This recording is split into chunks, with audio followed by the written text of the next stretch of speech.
और प्रकाश मणि दादी तो हमारे घर के सेंटर में टीचर भी रही बहुत साल। तो वातावरण ऐसा हो गया, किचन भी हमारा यज्ञ का ही हो गया और लोग आने लगे जाने लगे। तो उस वातावरण में हमारा नेचुरल सा ही ऐसा जीवन हो गया। तो मैंने अपनी लाइफ में ये नेचुरली मेरे साथ है कि जो मुझे जहाँ बैठना हो उससे मैं एक लाइन नीचे बैठूंगा, और उसमें मैंने देखा मैं बहुत कंफर्टेबल हूँ। और सिर्फ क्या कि मैं जो दूसरे वाले हैं उनसे ये कभी नहीं ट्रीट करूँगा ये मेरे से छोटे हैं। आई फील वेरी कंफर्टेबल, क्योंकि उसमें आपको नेचुरल हारमोनी आ जाएगी, हर एक आदमी आपसे मिले जुलेगा। दूसरे मेरी नेचुरल आदत भी है कि मैं स्टेटस कॉन्शियस नहीं हूँ। तो मेरी बुआ को थोड़ा ख्याल आता था कि सुबह सुबह रिकॉर्ड लगाते हैं, हमारी बच्ची की पढ़ाई डिस्टर्ब होती है। तो उन्होंने मेरी दादी को भी कहा, क्योंकि दादी बुआ वगैरह इकट्ठे रहते थे। अब मेरे पिताजी उनको कुछ खर्चा भी दिया करते थे, कुछ किराया दिया करते थे। तो मेरी दादी ने फिर पिताजी को कहा कि सुबह सुबह देखो ये गीत लगाते हैं ये लोग, और हमारी उषा उसका नाम था, उसका डिस्टर्ब होता है स्टडी। तो पिताजी ने कहा कोई बात नहीं। तो उन्होंने उसी निमित्त एक नया मकान किराए का उसी एरिया में सेंटर के लिए ले लिया। तो सेंटर अलग हो गया, उसका भी फायदा हुआ, क्योंकि घर में सेंटर में कई लोग आने से झिझकते हैं। वहाँ भी प्रकाश मणि दादी हमारी टीचर थी, वो इंडिपेंडेंट हो गया।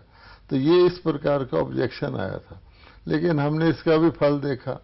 जब हमारी दादी काफ़ी बुजुर्ग हो गई और शरीर छोड़ने की उसकी अवस्था आ गई, बीमार हो गई, तो उनको ज्ञान सुनाया जाता था कि गुरुजी, जो राधा स्वामी गुरुजी हैं, आपके गुरुजी आपको लेने आएंगे।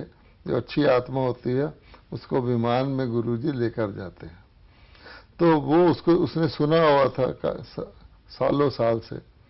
लेकिन हैरानी की बात ये थी कि जब वो ओल्ड एज में थोड़ी उसको तकलीफ होती थी तो कहती थी रिकॉर्ड बजाओ।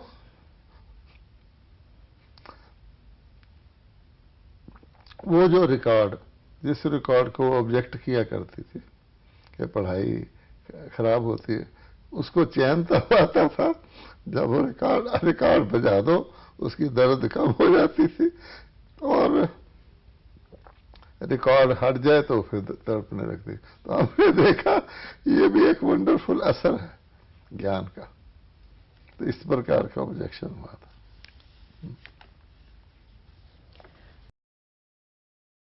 ये एक बारी मुझे बाबा ने खुद ही कहा था, व्यक्त बाबा ने, कि तुम्हारी लाइट नेचर जो है ये तुम्हें बहुत मदद करेगी ज्ञान में।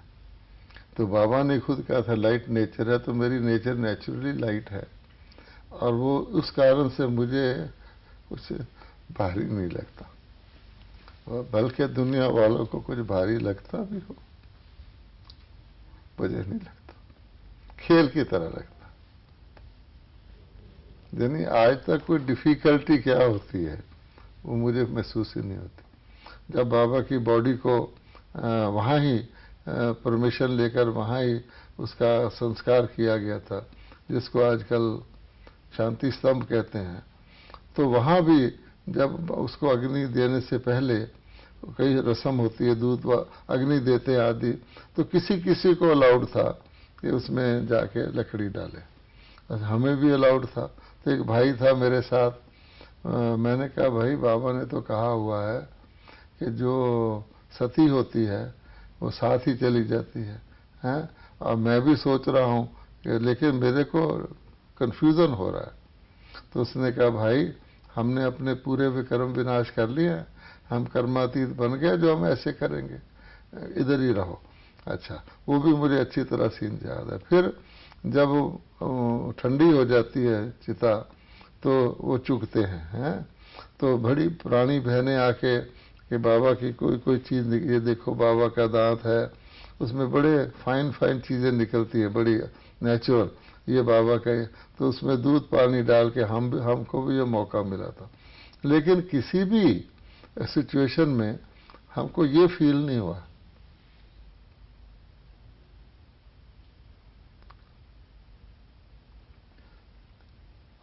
अब शायद हो रहा है, हम उसके बाद कभी भी बाबा पर भाषण करते हैं तो हमारे लेकिन बिल्कुल फील नहीं हुआ, इमोशनल ऐसे कुछ नहीं हुआ। उसके बाद सारी स्टोरी सब जानते हैं, कैसे संदेशी ने बताया, फिर दूसरी संदेशी ने, उस सब से हमने क्रॉस किया है। लेकिन मैं तो ये मानता हूँ कि ब्रह्मा कुमारीज में चाहे हमारी दादियाँ हैं, प्रकाशमणि दादी आज नहीं है, पर मुझे कभी नहीं लगता वो नहीं है, क्योंकि हमें पता है आत्मा दूसरे रूप में काम करे। तो इस ज्ञान में मेरे लौकिक पिता ही हैं। कोई मुझे फोटो दिखा दे और कहे कि अच्छा जी वो इतने दिन पहले शरीर छोड़ गए थे, ये तब मुझे ध्यान में आएगा। अदरवाइज सेम जैसे कि आत्माएं काम कर रही हैं, ऐसी मुझे फीलिंग आती है। ये जाके, क्योंकि बाबा ने कहा था, तो ढूंढ ढूंढ के वहाँ पर वो प्लॉट बेचते थे, उनका छोटा ऑफिस रहता था, वहाँ गया, कहा हमने एक बंगला लेना है। वो बोले बंगला तो है, एक आध बंगला ही तैयार था, पर तुम तो बच्चे हो, तुम कैसे बंगला लोगे, किराए पर भी लोगे? तो बोला मैं अपने पिताजी को लाता हूँ। फिर डील हुआ, पिताजी ने ले लिया। तो एक बहुत इम्पोर्टेंट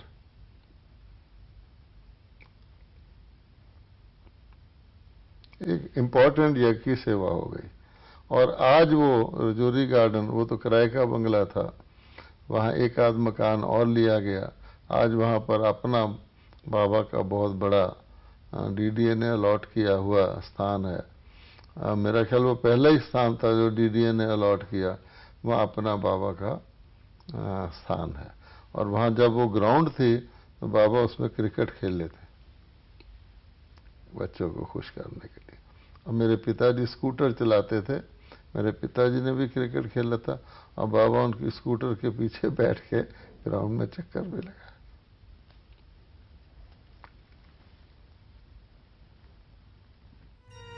ज़माना अगर कुछ कहे भी तो क्या,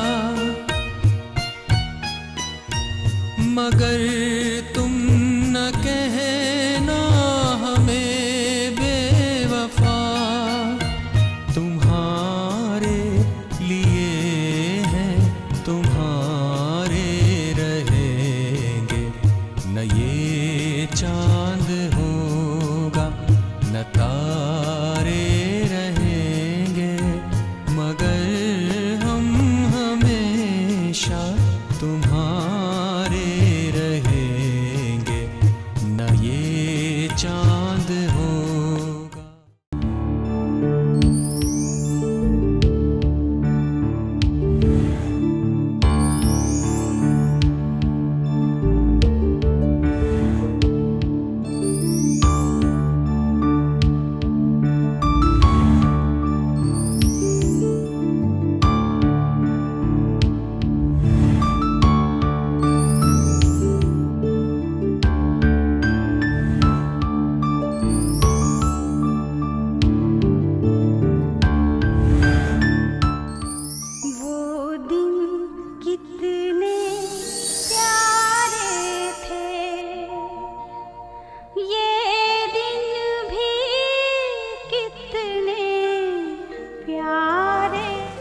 भ्राता जी, जो भी गीत आपको इस संस्था का जो भी अच्छा लगता है वो गा के सुनाइए। जो भी गीत आपको अच्छा लगता है। नहीं, मैंने गीत गाना छोड़ दिया है। मैं खूब शौक से गीत गाता था।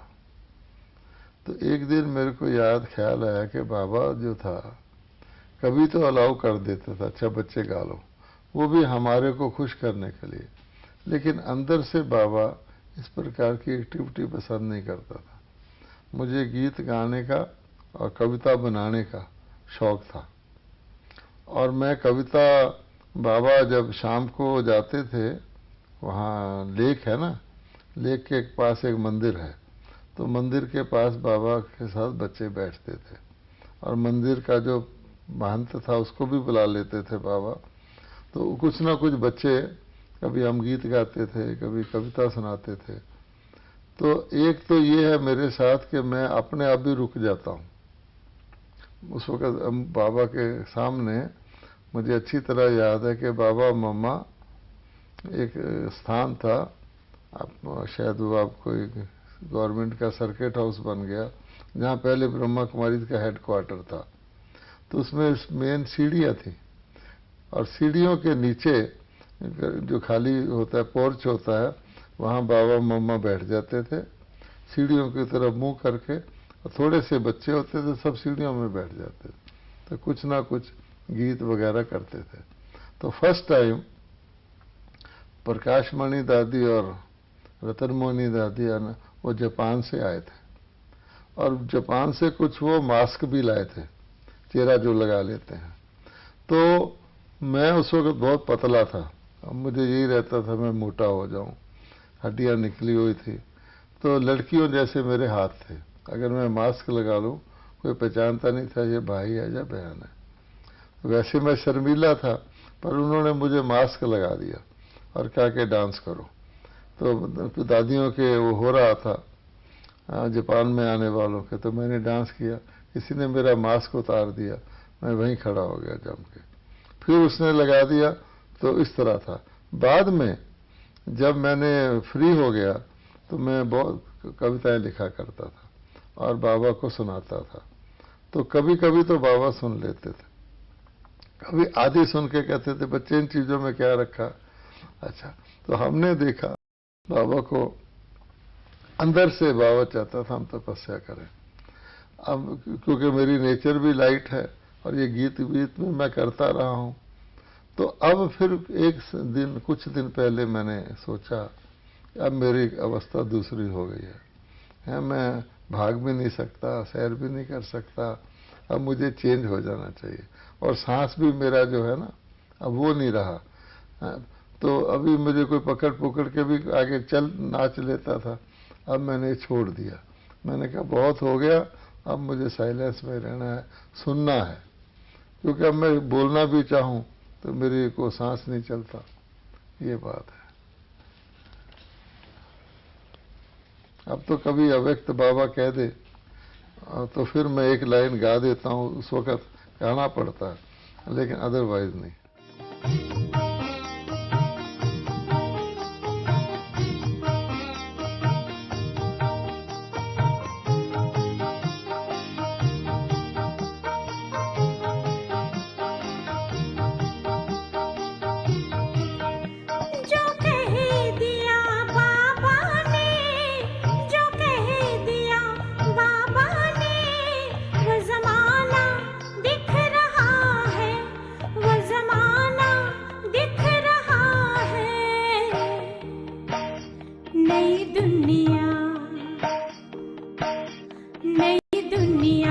बन रही है, नई दुनिया बन रही है, श्रीमत पर चलते चलते, श्रीमत पर चलते चलते, मुझे बाबा मिल गया है, मुझे बाबा मिल गया है, मेरे साथ चलते चलते, मेरे साथ चलते चलते। भ्राता जी, अगर बाबा आपसे कहें कि आपकी एक इच्छा बाबा पूरी करना चाहते हैं, तो आपकी वो क्या इच्छा होगी? ऐसी बात है कि मैं कहूँगा मेरी सब इच्छाएं पूरी हैं। मैंने टोटली अपने ब्राह्मण जीवन में कभी कोई इच्छा रखी नहीं, क्योंकि मेरा पक्का विश्वास है कि इच्छा रखना वेस्ट ऑफ टाइम है। ड्रामा खुलता जाएगा, हमारा जो पार्ट है वो सामने आता जाएगा, इच्छा काहे की रखें। मुझे कभी इच्छा नहीं हुई मैं विदेश जाऊं, कभी इच्छा नहीं हुई मैं ये करूं या वो करूं। ऑटोमेटिकली ड्रामा खुलता जाता है और मेरा पार्ट सामने आता जाता है। और मैं पक्का मानता हूं कि हमें अपने कर्मों को बेटर करना है, उसके अनुसार जो हमारा होगी कोई योग्यता बाबा आप पे पूरी कर दे। बिल्कुल एब्सोल्युटली मैं कभी इच्छा रखता ही नहीं, ये है। बहुत बहुत धन्यवाद भ्राता जी, आपने अपना अमूल्य समय हमें दिया, बहुत बहुत धन्यवाद। ओम शांति। ओम शांति। ज़माना अगर कुछ कहे भी तो